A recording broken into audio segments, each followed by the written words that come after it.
오늘 주일을 맞이해서 하나님의 말씀의 제목은 다리를 놓는 사람들, 베드로전서 2장 9절부터 10절 말씀을 통하여 하나님 말씀을 선포하기를 원합니다. 오늘 예배에 참석한 분들과 온라인 예배에 참석해서 주일 예배로 드려지는 모든 분들에게 하나님의 보호하심과 지키심과 평강이 임하기를 주의 이름으로 축원합니다. 최근에 따끈따끈한 책 하나를 읽고 있습니다. 차이를 뛰어넘는 그리스도인이라는 책인데, 미국에서 목회하고 신학교 설교학 교수로 유명한 팀 켈러 목사님 책입니다. 그분의 책 내용이 무엇이냐면 직접 자기가 저자가 아니라 다른 사람들을 저자로 내세웠습니다. 각종 직업을 가지고 있는 그리스도인들이 어떻게 하면 세상 가운데 다리를 놓으면서 살 수가 있을까? 그 내용 중에 가장 핵심적인 내용이 뭐냐면 그리스도인은 성공을 위해 달려가는 것이 아니라 옳은 길이기 때문에 달려간다는 이런 아주 멋있는 말을 하고 있습니다.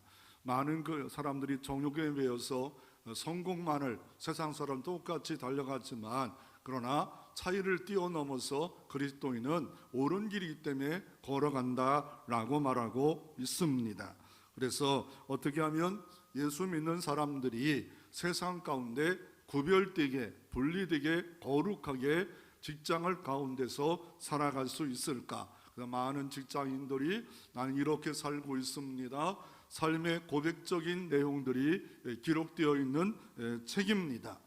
이런 다리를 놓은 사람들이 대한민국에 있는 사람 중에는 없을까요? 그 한 분을 먼저 소개함으로 이 말씀에 좀 더 가까이 가기를 원합니다.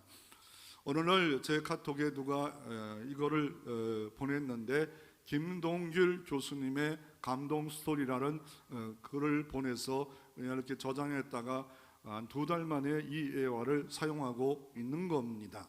그 내용인즉 무엇이냐면, 이분이 어려서부터 크리스찬 집안에서 커갑니다. 독실한 집안에서 커갑니다. 그래서 나중에도 뭐 잘된 사람 중에 하나지요. 연세대 부총장까지 하고, 또한 그 누이가 문화부 장관까지 했던 그런, 그래도 세상에서 인정받는 가문을 이루었던 크리스찬 가정 중에 한 사람입니다. 그가 감동을 일으켰던 것은 대단한 건 아닙니다. 그렇지만 감동 있는 스토리라고 이렇게 네이버나 구글에 가면 치면 나올 수 있는 내용 중에 하나입니다. 이분이 미국을 가기 위해서 비행기를 탔습니다. 미국 가려면 시간이 오래 걸립니다. 12시간, 14시간 걸리는 시간이 있기에 책원관을 가지고 책을 읽기를 원했습니다. 책을 그래서 지루함을 면하고 또 책도 읽고, 그러다가 자기가 앉아 있는데 주변에 군인들이 갑자기 몰려오는 겁니다. 한 10명 정도 군인이 오는데, 이 사람들이 뭐 어디에 가냐고 물어봤더니 미국에 들어가서 아프가니스탄에 파병하기 위해서 2주 동안 미국 가서 훈련받고 아프가니스탄에 가서 이렇게 근무하려고 갑니다 라고 말을 합니다. 그리고 김동길이야 얼마 정도 그 사람들도 알고 있는 사람 중에 뉴스에도 나오고 방송에도 나오는 유명한 이런 사람 중에 한 분이었습니다. 그런데 조용히 얘기하는 것을 들어보니까 점심 먹을 거야? 왜냐하면 점심에 방송에 나오는데 도시락으로 있는 점심을 준대요. 근데 그게 $5라고 말합니다. $5. 그러니까 뭐 지금처럼 하면 돈 10,000원 되겠죠. 그런데 한 군인이 이야기를 합니다. 야, 비싸다. 우리는 그냥 먹지 말고 공항에 내려서 우리가 해결하자라고 합니다. 이구동성으로 그렇게 하자라고 합니다. 김동길 교수가 그 소식을 듣고 어떻게 합니까? 뒤로 가서 일하는 여자분에게 $50을 건네주면서 이 군인들에게 점심을 나눠주시기를 바랍니다. 그리고 그냥 이렇게 돌아올라는데 갑자기 여자 비행기에서 일하는 분이 손을 내밀더니 손을 꼭 잡는 거예요. 내 아들도 나이도 많으신 분이 여자분인데 이라크에 파병되어 있기 때문에 이렇게 파병되는 아이들을 볼 때마다 내 마음이 똑같은 감정으로 느껴지는데, 이런 귀한 일을 해 주셔서 너무나 감사합니다. 그리고 이게 돌아왔는데 어떤 사람이 오더니 25달러를 주는 거예요. 그 일하는 분과 얘기했던 것을 들었다는 거예요. 나도 동참할 수 있을까 하면서 25달러를 넘겨주는 겁니다. 그래서 막 넘겨주길래 아이고 큰 돈 아닌데 그러지만 그래도 받아놨습니다. 그리고 갑자기 점심을 다 먹고 끝났는데 기장이 오더니 이런 귀한 일이 있었습니다 라고 하면서 먼저 와서 그 앞에 딱 서는 거예요. 그래서 얼떨결에 일어나서 악수를 같이 청하고, 그런데 이 기장이, 대표 기장이 우리 군인들이 이렇게 가는데 도시락을 사준 귀한 분이 있습니다. 그랬더니 사람들이 열렬히 막 박수가 가득 차지는 겁니다. 그리고 나서 화장실을 가려고 했더니 어떤 사람이 나도 동참하고 싶은데 25달러 여기 있습니다. 그리고 내릴 때쯤에서 또 한 분이 오더니 25달러를 주는 겁니다. 결국 75달러를 모아서 그 군인들에게 다시 건네주었다는 따뜻한 하나의 사랑의 스토리입니다. 큰 건 아닙니다. 그렇지만 예수 믿는 사람으로서 뭐 드러낸 것도 아니고, 그러나 도시락 하나를 젊은이들에게 굶을 수밖에 없는, 그게 큰 돈이나 여기는 그 사람에게 자기는 그 정도 살 수 있는 능력이 되기 때문에 나눠줌으로 말미암아 그 기내가 따뜻하게 만들 수 있는 사람들, 이게 다리를 놓는 사람이라고 말할 수 있는 겁니다. 그래서 이 땅에 살아가는 동안에 어떻게 하면 다리를 놓는 사람으로 우리가 살아갈 수 있을까요? 오늘 본문은 베드로가 이렇게 말합니다. 다리를 우리 크리스찬도 왜 다리를 놓아야 되는가를 오늘 2장 9절에 그러나 너희는 택하신 족속이요 왕 같은 제사장들이요, 이게 다리를 놓는 거라고 말하고 있습니다. 다리를 놓는 것의 본문의 가장 대표적인 본문이 있다면 왕 같은 제사장들이라고 말하고 있습니다. 왕 같은 제사장이라는 말이 왜 우리 다리를 놓는 걸까요? 먼저 이 말씀을 주어진 배경을 한번 살펴보기를 원합니다. 이 말씀을 받는 사람들은 누굽니까? 쓴 사람은 하나님이시겠지만 베드로를 통해서, 베드로 전서기 때문에 베드로를 통해서 쓰여집니다. 1장 1절에 보면 이 말씀을 받는 수진자가 등장합니다. 이 순자는 뭡니까? 복음 때문에 핍박받는 사람들이 어떻게 합니까? 본도, 갑바도기냐, 흩어진 나그네라고 말합니다. 이걸 헬라어로 디아스포라나 말합니다. 디아스포라는 뭐냐면 그냥 복음 때문에 흩어진 자만 아니라 다른 이유 때문에도 흩어진 자를 디아스포라 하는데, 우리는 기독교인들을 디아스포라로 말합니다. 흩어진 나그네입니다. 왜요? 예수님 때문에 예수 믿는 것이 핍박이 있자 이게 저 멀리 터키에 날아가서 본도 갑바도기에 가서 살고 있는 겁니다. 아니 그곳에 갔는데도 인정을 받아요. 왜요? 로마가 유일하게 황제가 시인하는데 기독교인들은 그걸 우상이라고 타협하지 않는 그런 종교 중에 유일하게 기독교가 강력하기에 계속 핍박이 옵니다. 그래서 저 갑바도니아 가보면은요, 기독교인들이 오랜 세월 동안 숨어 지냈던 카타콤이 있어요. 지하에 지하를 파고 화강암 지역을 파고 들어가서 300m까지 들어가서 1대 2대 3대 예배하고 기도했던 카타콤이라는 것이 유물로 지금도 여기저기에 이렇게 큰 유물도 있고, 낮에는 못 나오고 밤에 나와서 작은 소량을 음식을 먹으면서 1대 2대 3대 핍박을 피해서 살았던 로마의 터키 가면 카타콤이라는 곳들이 있습니다. 그러니 이 말씀을 받는 사람들은 편안할 때 있는 사람들이 아니에요. 위기 가운데 있는 사람들이에요. 두려움 가운데 있는 사람들이에요. 그런 사람들에게 이렇게 말합니다. 흩어진 나그네입니다. 경제적으로도 어렵습니다. 이런 사람들에게 너희는 어떤 존재냐? 오늘 본문 1장에 보면 너희들은 이 1장 24절에 모든 육체는 풀과 같다. 여러분 풀을 보십시오. 여러분 나무들을 보십시오. 옷을 다 갈아입지 않고 있어요. 풀은 다 시들지 않아요. 이 땅의 모든 육체는 풀과 같대요. 아무리 대단한 사람도, 김돌기 교수도 죽었어요. 그러니까 이 땅에 대단한 사람도, 대통령도 몇 명 요 근래에 들어가셨잖아요. 다 풀과 같대요. 그런데 너희들은 세세토록 있는 이 말씀을 통하여 거듭났다, 중생했다. 그래서 이 복음의 씨가 떨어짐으로 말미암아 하나님의 자녀가 되었고, 자녀만 된 게 아니라 택한 자만 된 것이 아니라 왕같은 제사장이란 고귀한 직분을 이 땅에서 주어진 존재가 예수 믿는 사람이다 라고 말하고 있습니다. 그런데 예수 믿는 사람이 로마 시대에 살아보십시오. 디아스포라로 나그네로 살아보십시오. 경제가 그렇게 순탄하게 돌아갑니까? 현실적으로. 그리고 예수 믿으려고 찬양하고 예배드리면 핍박이 안 오겠습니까? 외롭습니다. 위기입니다. 어렵습니다. 그렇게 살다가 보면 은혜가 충만한 삶도, 감사가 충만한 삶도 이렇게 살아가는 사람이 있을 수도 있어요. 그 중에 그렇지 못한 사람이 대부분이 있어요. 그래서 2장 1절에 그러므로 너는 복음을 통해서 너는 거듭났다. 그러므로 뭡니까? 너희들에게 부탁한다. 모든 악독을 버려라. 모든 기만과 의식과 시기와 모든 비방하는 말을 버리라. 이거는 예수 믿는 사람들에게 말하는 거예요.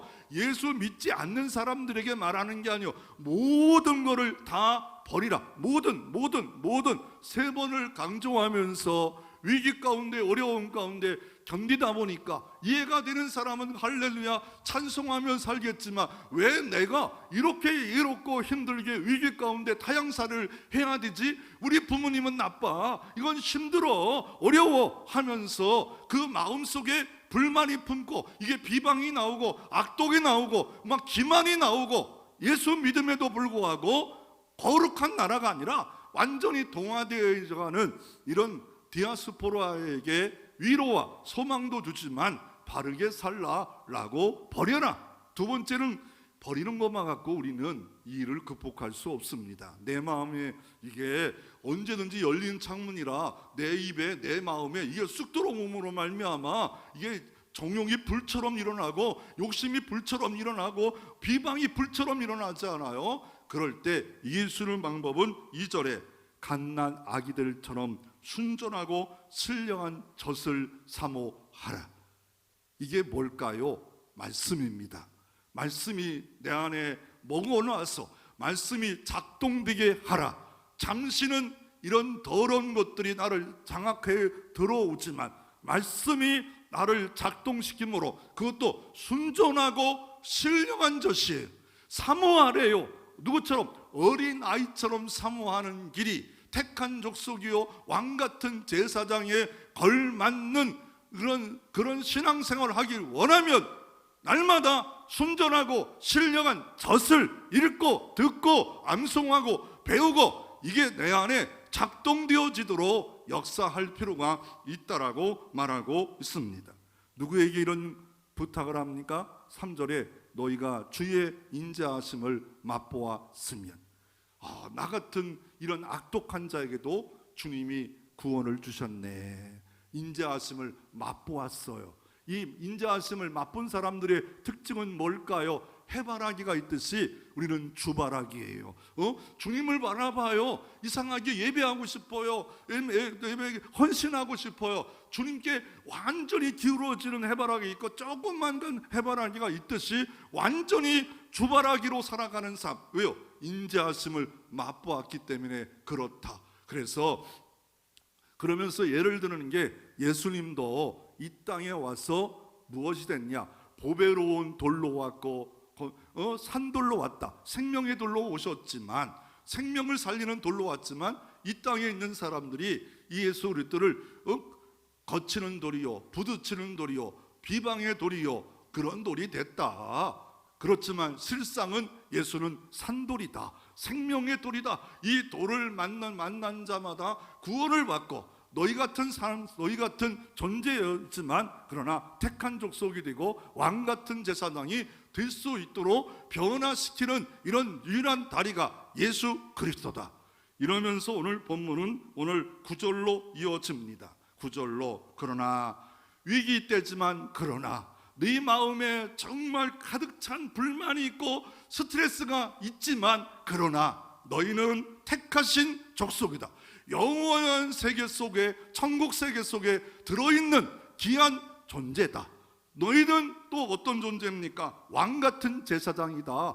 구별되고 분리된 백성으로 정말 감동을 갖고 흥분을 갖고 이렇게 살아갈 존재고, 그런데 너희는 세상에 동화되고 변질되지 말라 하면서 왕 같은 제사장으로 다리 역할까지 하라라고 말하고 있습니다. 그러면 제사장이라는 것이 라틴어로 뜻이 뭡니까? 라틴어로 말하면 폰티페스입니다. 폰티페스. 이거는 제사장이라는 말은 폰티페스로 다리를 놓는 사람이에요. 제사장은 무슨 다리를 놓아요? 하나님과 이 사람들과의 다리를 놓는 일을 해요. 구약시대는 죄를 범한 인간은 하나님께 나갈 수 없기에 성막에 지성소가 있었고 성막에 성소가 있었습니다. 이 제사장에 들어갈 수 있는 장소가 성소와 대제사장만이 유일하게 1년에 하루만 들어갈 수 있는 대속죄일날, 욤 키푸라 하는 말이에요. 욤이란 말은 날이고 키푸라는 덮는 날, 모든 진노와 저주를 덮는 날 대제사장이 자기와 온 백성의 죄를 예수 그리스도를 대신해 짊어져서 들어간 1년에 한 번, 이것을 대제사장이 바로 예수 그리스도의 실체인 예표인 그분이 들어가는 그 모든 일을 제사장들이 했어요. 구약에는 왕이 있었고 선지자가 있었고 제사장이 있었는데 너희를 제사장이래요. 다리를 놓는 일이래요. 다리를 놓을 수 있는 일을 너희에게 주어지고 있다는 걸. 제사장은 나면서부터 제사장이었어. 이방인은 될 수 없어. 그런데 예수 그리스도 믿는 순간에 친자녀 되고 친백성 되는 것뿐만 아니라 너희에게 책무를 준다. 왕 같은 제사장으로서 이 땅에서 수많은 사람들을 다리를 놓는 일을 하라고 말씀하고 계신 겁니다. 그래서 대제사장은 바로 예수 그리스도가 실체이고 다리라고 말씀하고 있습니다. 우리에게 구원은 다른 다리는 없어요. 요한복음 14장 6절에 이렇게 말합니다. 예수께서 가라사대 내가 곧 길이요 진리요 생명이뇨 나로 말미암지 않고는 아버지께로 올 자가 없느니라. 유일한 길이라고 해서 전광사가 다 있어. 전광사가 유일한 길이요 유일한 진리요 유일한 생명. 그러므로 이단들 이런 것들 다 오더라도 소용없는 거예요. 예수만 길이요 주를 말미암지 않고는 아버지께로 올 자가 없는데 예수님이 대제사장의 실체로서 예수님께 나가는 길을 그 몸을 통하여 단번이 영원히 완전한 제물이 되어서 찢어드심으로 말고 십자가에 못 박혀 죽으심으로 말미암아 믿는 자는 친백성 뿐만 아니라 왕같은 제사장으로 하나님의 은혜의 보좌에 내가 나갈 뿐만 아니라 또 다른 사람을 다리를 놓는 역할로서 감당하라고 우리에게 고귀한 직분을 우리에게 주셨다고. 베드로는 나이가 들어 유언처럼 힘들고 어렵지만 이런 귀한 직분이 내게 있음을 분명히 알라라고 말하고 있습니다. 그래서 히브리서 10장 20절에 이렇게 말합니다. 그의 몸으로 찢어지심으로 말미암아 산길을 만들어 놓으셨다. 이 산길이 만들어 놓았기 때문에 예수 믿는 사람들은 산길을 통하여 예수를 통하여 언제든지 은혜의 보좌를 향하여 나아갈 수 있는 특권을 우리에게 주셨습니다. 이 땅에 다리는 여러 가지 다리가 많잖아요. 조선시대부터 보면 옛날 보면 다리가 보면은 수도 없는 다리가 있잖아요. 징검다리부터 시작해서 널다리, 매단다리, 더 나아가 배다리, 잔교다리, 또 뭡니까? 오작교다리가 있잖아요. 견우와 직녀를 튼 오작교다리. 수많은 다리가 있는데 바로 우리는 예수님의 구원다리를 분명히 잊지 말라라고 말하고 있습니다. 아니 구약에는 이런 말씀이 없었나요? 아니 제사장들만 이런 일을 했는가요? 아니 그게 아니더라고요. 뭐냐면 출애굽기 19장 4절에 이렇게 말합니다. 이 이스라엘 민족이 애굽에서 나와서 한 달쯤 돼서 시내산 언약을 합니다. 백성들 다 200만을 모아놓고 내가 어떤 존재인 걸 알려주고 19장의 존재를 알려주고 20장에는 10계명을 주시기 전에 19장에서 시내산 언약을 하면서 내가 어떤 것을 소개하고 있습니다. 내가 애굽 사람에게 어떻게 행하였음과 내가 어떻게 독수리 날개로 너희를 업어 내게로 인도하였음을 너희가 보았느니라. 애굽에서 나올 수 없었지만 독수리 날개가 너희를 업어 놓은 것처럼 예수님의 십자가 피로 애굽에서 나왔다. 그러면서 세계는 다 내게 속하였다. 세계는 내가 다 섭리하고 있다 하면서 너희가 내 말을 잘 듣고 내 언약을 지키면 너희는 모든 민족 중에 내 소유가 되겠고, 오늘 베드로전서 2장 오늘 9절과 똑같은 거, 택하신 족속이다. 너희는 택하신 족, 너는 내 소유다. 열국이 다 내겠지만 특별히 너는 택한 족속이다. 더 나가서 제사장 나라가 이스라엘 나라가 되라. 그리고 거룩한 백성이 되라. 너희는 이 말을 이스라엘에게 전할지니라고 분명히 벌써 구약에도 말씀했어요.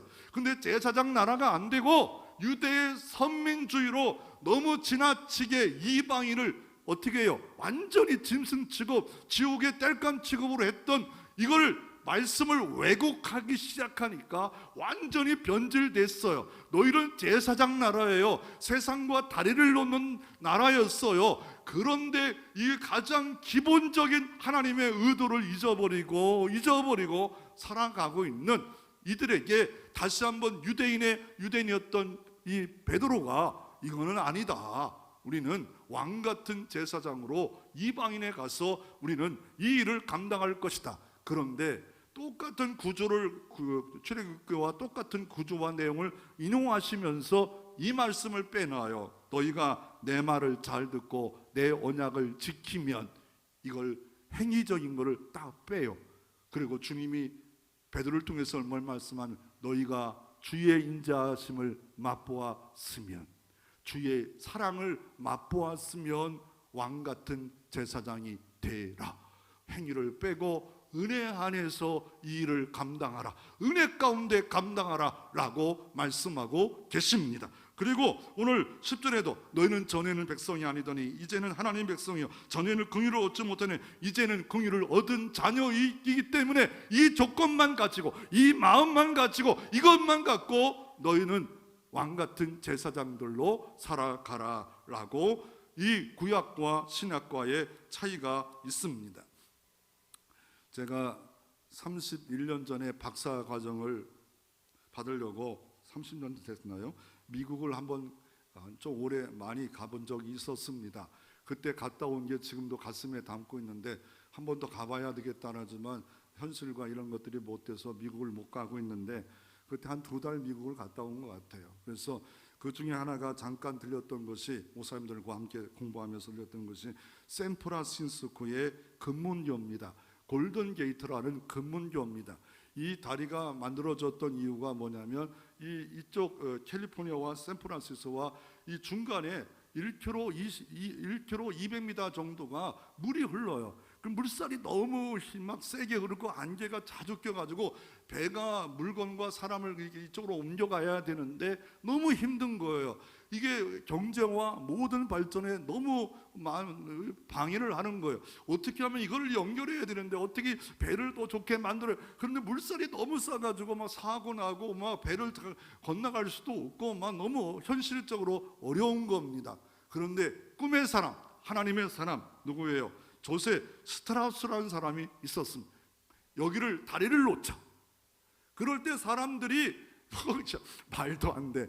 여기다가 어떻게 다리를 놔? 이 물살 산에다가 다리를 놓는다는 말은 그것도 1950년대 말도 안. 그리고 이거 얼마나 다리를 놓으면 돈이 얼마나 들어가야 돼? 그때 다리가 가장 긴 다리로 철로 만든 현수교를 만들었습니다. 그 길이가 1km 200이에요. 그 1km 200을 만들기 위해서 이분이 어떻게 합니까? 이분이 반대 가운데 4년을 기다려서 시작합니다. 시작할 때 그 철근을 하는데, 철근이 무려 얼마나 되냐면, 저기 그림에 두 번째 그림에 제가 그거 보면서 참 대단하다. 이 하나가, 철근이 하나가 25,000개의 이 철근을 모은 거예요. 어떻게 모아졌냐면요, 61개씩이 묶어가지고 강한 압력으로 해가지고 철근 와이어를 하나 만든 거예요. 이 와이어가 얼마나 많은지 지구 2바퀴 반을 갈 정도의 1.2km에 들어가는데 와이어가 들어가고, 이만한 게 가장 강력한 거로 연결되어 있기 때문에 막 그냥 3m로 폭으로 사람이 다니고 차가 3차선을 왔다 갔다 하는 이 현수교를 1950년대에 만들자 하니까 돈도 한 11조를 들여야 되니까 돈도 없었고, 그렇지만 꿈의 사람 수많은 난관을 갖고 만들어가지고 그때부터 지금까지 여기가 유명한 다리가 됐습니다. 관광다리가 됐습니다. 이거 만들어짐으로 경제와 모든 시간과 엄청나게 많이 발달했어요. 왜요? 한 사람의 꿈입니다. 한 사람이 이건 된다, 가능하다. 그래가지고 이따위만한 이거를 만들 생각을 어떻게 했겠어요? 저게 지금도 있어. 옛날부터 지금까지 그 진원강 가면 그 앞에 딱 배치 이만한 것이 와이어가 들어가서 이거를 견디고 있는 거예요. 다리를 많이 놓으면 안 된다. 물살이 있어서 놓을 수 없다. 이 줄다리로 현수교로 만들자 성공했습니다. 그러나 보수 비용은 어마어마하게 들지요. 그거 보수하려면은 매일매일 그 끌어졌다가는 대참사 아니겠습니까? 또 하나가 뭐냐면은요, 공사할 때 많은 사람이, 특별히 그때 가난할 때 중국 사람들이 많이 죽었대요. 그때 거기다가 그물망을 놔가지고 수십 명이 안 죽을 수 있는 것을 만들어냅니다. 공사하는 바람 밑에다가 그물망 떨어져서 또 살고 이렇게 했다. 수십 명을 살기 위해서 그물망을 그다가 친다는 거, 이거 대량 난감이고 이거 공사하는 것도 쉽지 않은데 어려운 일이었습니다. 바로 우리도 왕같은 제사장으로 살기 원한다면 꿈을 가지셔야 됩니다. 저 영원히 지옥의 불못에 갈 사람들을 향하여 나는 꿈이 없는 자인가, 꿈이 있는 자인가, 어떤 비방과 조롱이 오더라도 왕같은 제사장으로 살아갈 때 여러분 마음에 분명한 꿈이 이루어질 것이고 복이 임할 줄로 믿으시기를 바랍니다. 두 번째로 복음의 제사장인 성도를 볼 수가 있습니다. 아니, 우리에게 왕같은 제사장도 이 말씀이 정말 이게 구약과 이렇게 알지 못하면 이해가 안 되는데, 사도 바울은 복음의 제사장이래요. 그 말씀이 로마서 15장 16절부터 19절에 이 은혜는 곧 나를 이방인을 위하여 그리스도 예수의 일꾼이 되어 하나님의 복음의 제사장 직분을 하게 하여 이방인의 제물을 드리는 것이 성령 안에서 거룩하게 되어, 은혜로 인하여 자기가 이방인 가운데 구원받았고 또 나아가 뭡니까? 이방인의 복음을 증거하는 복음의 제사장이래요. 복음의 제사장이라 말하고 있습니다. 아니, 사도 바울은 그래도 아버지가 유대인이고 그리고 막 그랬으니까 그랬지. 그런데요, 현실적으로 이 사람은 알면 알수록 정말 우리가 인정 못할 사람이에요. 왜요? 예수 믿는 사람들을 돌로 쳐 죽이는데 선동자였어요. 스데반 집사님을 돌로 쳐 죽이는 대표 사람이었고, 다메섹까지, 바로 아랍 나라 그 다메섹 시리아까지 대제사장의 공무를 갖고 어떻게 합니까? 달려가다가 핍박하고 막 잡아다가 집어넣을 정도로 구약만 믿는 유대교요, 이 사람들에게 앞잡이 된 사람이 이 사람이었어요. 그런데 이런 사람이 복음의 중매장이가 될 수 있다면 나 같은 사람은 자격이 없다고요? 이 사람은 정말 살인자예요. 예수 믿는 교회의 핍박자예요. 정말 예수 믿는 사람들에게 징글징글하게 싫어했던 사람 중에 대표적인 사람 바로 사울이었어요. 그런데 그가 어느 날 주님을 만났어요. 그랬더니 어떻습니까? 자기를 통하여 복음을 전하는 제사장이었다. 내가 복음의 제사장이다 라고 자기의 정체성을 말하고 있는 겁니다. 종교개혁자 마틴 루터는 이렇게 말합니다. 비텐베르크 성당에다가 마틴 루터는 이렇게 말합니다. 만민 제사장이다 라고 말합니다. 만민 제사장을 말하는 것은 다 모든 안 믿는 사람까지 제사장이라고 하면 오해가 됩니다. 믿는 사람들은 만민이 다 제사장이다. 묵히자만 제사장이 아니다. 예를 들어서 천주교 말하는 신부와 교황만이 제사장이 아니고 예수 믿는 모든 사람은 다 제사장이다. 이거를 주장하면서 개혁교를 만든 겁니다. 다 하나님께 나아가고 하나님께 이웃을 주님께로 돌아오게 하는 이 일을 감당하는 것이 목사만이 할 일이 아니라 우리 다 해야 될 만민 제사장이다 라고 이렇게 말하고 있습니다. 선교사도요, 파송된 선교사가 있고요, 기도하는 선교사가 있고요, 물질을 보내는 선교사가 있습니다. 여러분은 어디입니까? 선교의 전도도 마찬가지고요, 더 나아가 사역자가 있습니다. 누가 사역자입니까? 예수의 일꾼 누굽니까? 목회자만 예수의 일꾼입니까? 그런데 이런 질문을 하나 던져볼 필요가 있습니다. 그러면 목사와 평신도 차이는 뭡니까? 이 목사와 평신도 다 같이 만민의 제사장인데 똑같은 거 아닙니까? 아니 목사님 뭐 그렇게까지 월권하지 마세요. 우리도 다 제사장이에요. 이게 이 누토의 이거를 잘못 오해하면 이런 일까지 벌어지고 교회를 4분 5열로 만들 수 있는 좋은 단어 중에 하나입니다. 그 근본 그 내용을 알아야 됩니다. 여러분, 제사장들이 하는 일이 몇 가지 있을까요? 속죄 제사를 합니다.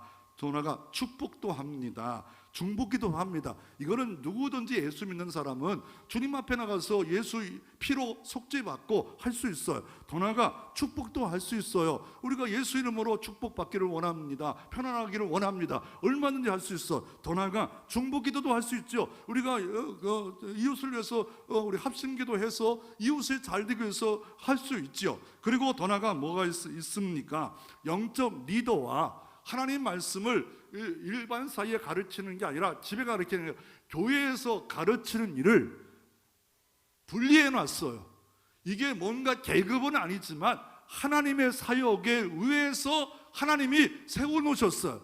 에베소의 4장 이렇게 말합니다. 하나님의 교회를 위하여 목사와 교사를 줘 온전케 하는 일을 하셨고 감독을 줘서 영적 리더의 일을 결정을 할 수 있도록 만들어 줬다라고 말하고 있습니다.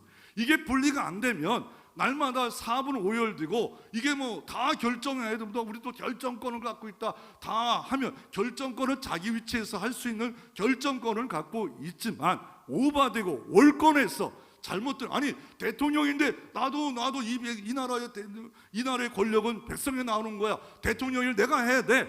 이렇게 되어지면 이거 잘못된 생각을 가지고 있는 이거는 너무 극으로 가고 있는 잘못된 생각을 갖고 있는 사람 중에 한 사람인데 이게 교회 안에 잘못돼 가지고 잘못된 오해를 불리킬 수 있답니다. 우리는 주님은 뭐라고 말씀하냐면요, 사도 바울은 뭐라고 우리에게 말씀하냐면요, 복음의 중매쟁이래요. 중매하는 거 아시잖아요. 결혼을 해서 중매하는 일들을 하지 않아요. 제가 이번 주에 영화를 하나 봤습니다. 지붕 위의 바이올이라는 영화입니다. 1970년대에 유대 문화를 가장 잘 드러내는 러시아의 유대 문화총회, 유대를 집단초를 이루고 있는 것을 배경으로 해서 바이올린 하나 갖고 3시간의 영화고 뮤지컬인데 뭐 상은 다 쓸어버렸어요. 그때 다 쓸어버렸던 고전적인 이런 영화입니다. 본 이유는 유대인들이 어떻게 사는가, 결혼을 하는가 이것에 대해서 좀 보고 싶어서 한번 지루하기도 하지만 감동스럽고 잔잔하면서도 괜찮더라고요. 그런데 그 유대인 가장인 남자가 있는데 누가 있었냐면 딸들이 5명이 있어요. 그 사람이 노래하면서 계속 주장하는 게 유대인이잖아. 전통. 유대인들은 전통을 너무 좋아. 이 전통 하나가 잘 좋은 건 뭐냐면요, 패스트가 유럽에 만연할 때 손발 닦는 정결 예식 때문에 그 당시에 유대인들이 안 죽었어요. 다른 이유는 없어요. 손 잘 닦고 발 닦고 몸을 정결하게 하는 그 정결 예식 하나가 유대인들을 패스트라는 막 유럽이 다 시커멓게 손발이 닿고 모든 썩어 죽어갈 때 그 전염병이 안 걸렸어요. 그러면 우리도 이 시대에 그 손발 잘 닦고 이 마스크 하나만 잘 써도 이거 지킬 수 있구나. 그런데 거기서 보면 중매쟁이가 나와요. 아버지는 전통적으로 유대 이런 걸 하는데 중매쟁이가 나왔는데 딸들이 원하는 거는 좋은 남자, 멋진 남자 이런 거예요. 아버지는 전통 뭐 이런 거예요. 전통을 계승을 그랬더니 막 러시아 남자 데려오고 가난한 이런 사람 막 데리고 오고 아버지가 하나하나 무너지는 내용이 이 중매쟁이의 그 내용이 나오더라고요. 그래서 우리는 이 중매쟁이를 우리가 맡아서 일해야 되는데 사도 바울의 중매쟁이는요 핍박자이고 폭행자였는데 바나바입니다. 바나바가 다른 사람 다 반대해도 이 사람은 변한 사람이다. 추천서를 써서 그렇지 않으면 기독교 안에 들어올 수가 없었습니다.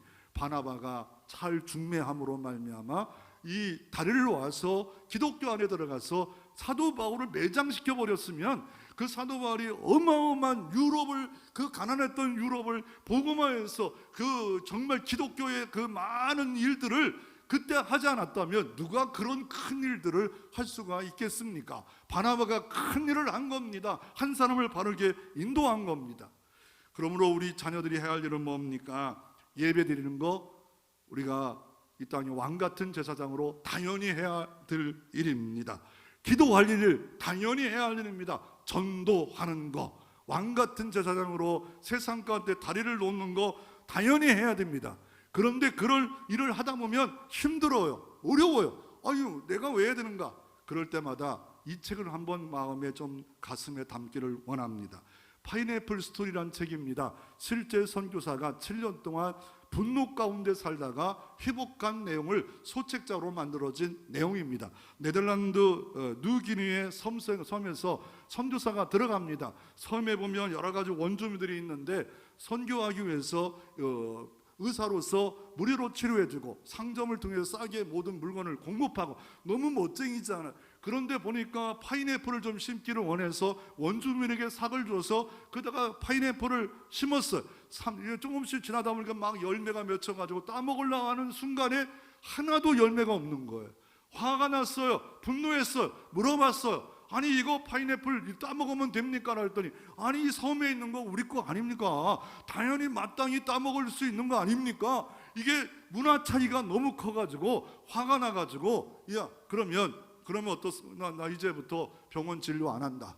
그리고 나서 조금 세월을 흘러보내다가 이제 어차피 마음을 좀 돌리자 그래가지고 돈을 줘가지고 뭔가 또 일을 했더니 안 한대요. 원주민들이 나 우리 마음이 상해서 안 한다. 그래가지고 칼이 너무 좋은 칼이 있어서 이거 심어주면 칼 주겠다. 원주민들이 칼 때문에 일을 하기 시작합니다. 심었어요. 그리고 나서 어떻게 합니까? 담을 치고 개를 갖다가 놓고 못 들어오게 합니다. 열매는 따먹었어요. 그런데 사람들이 주변에 한 사람 한 사람 다 떠나가고 왜? 주변에 아무도 없는 거예요. 선교사인데 사람이 아무도 없는 거예요. 아 이거 잘못됐구나.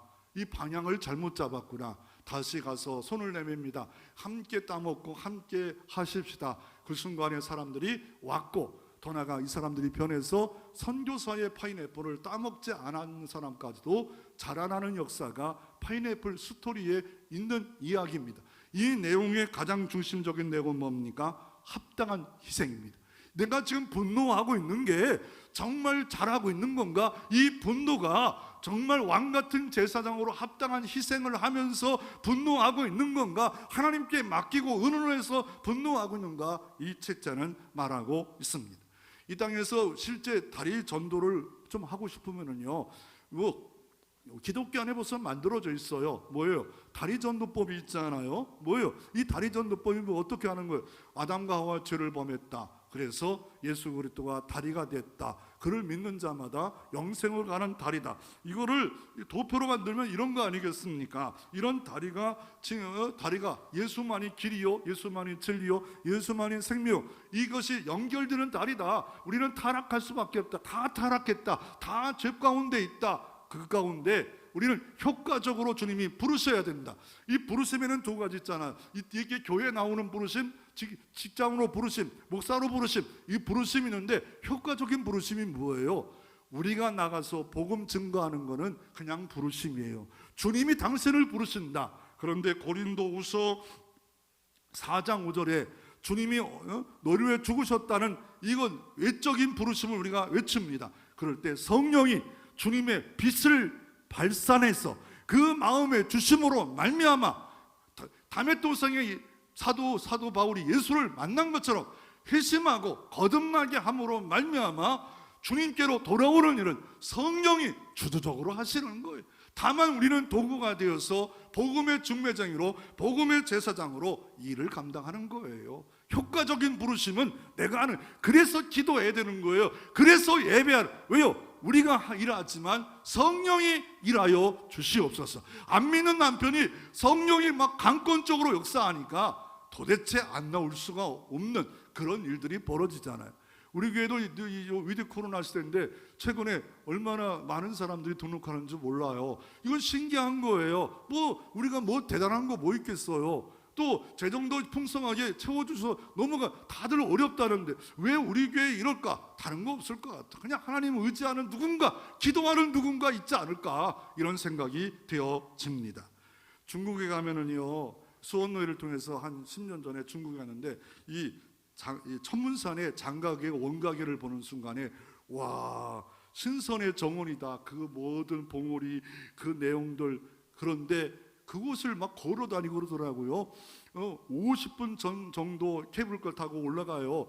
그 50분 동안 올라갔는데 딱 내리는 순간에 와, 대단하다. 걸어 다닐 때 근데 그 다리를 놓기 위해서 수많은 사람들이 고난과 두려움과 역경과 죽음을 통해서 그 수천 미터 높은 곳에다가 다리를 놓고 그 일을 하는 거예요. 여러분이 편하게 10,000원, 20,000원, 50,000원 돈 내고 하지만 이걸 만들기 위해서는 엄청난 희생이 필요했다고 우리는 그것을 볼 때마다 나는 어떻게 복음을 위하여 살고 있는가를 다시 돌아볼 필요가 있습니다.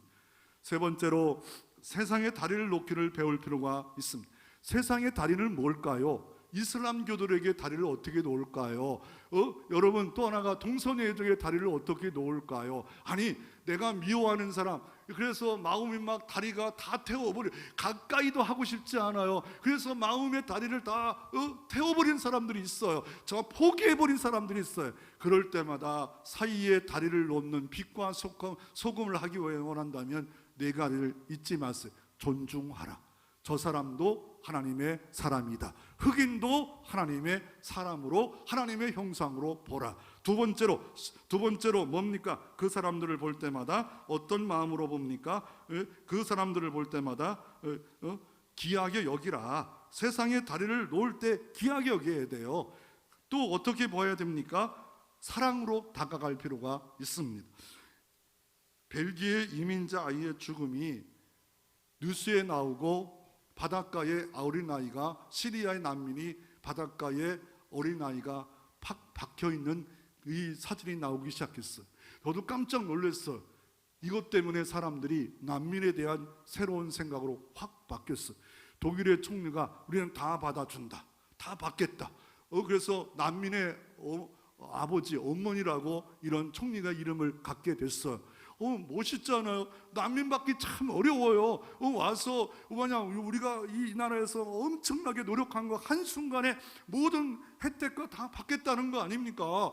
그럴 때 정말 속상한, 내 세금이 들어가고 다 들어가고. 더 나아가 독일이 받았습니다. 그 결과 그 땅에 테러가 너무 많이 늘었대요.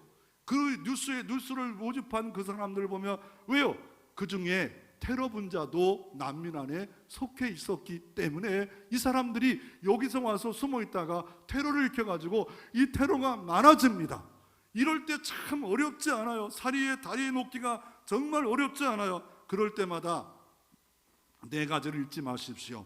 존중, 겸손, 신뢰, 사랑.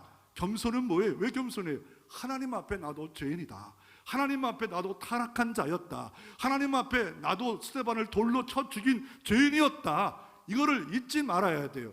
그래서 아디아포라는 것은 본질이 아니면 이해를 해줘야 돼요. 본질이 아니면 용납해줘야 돼요.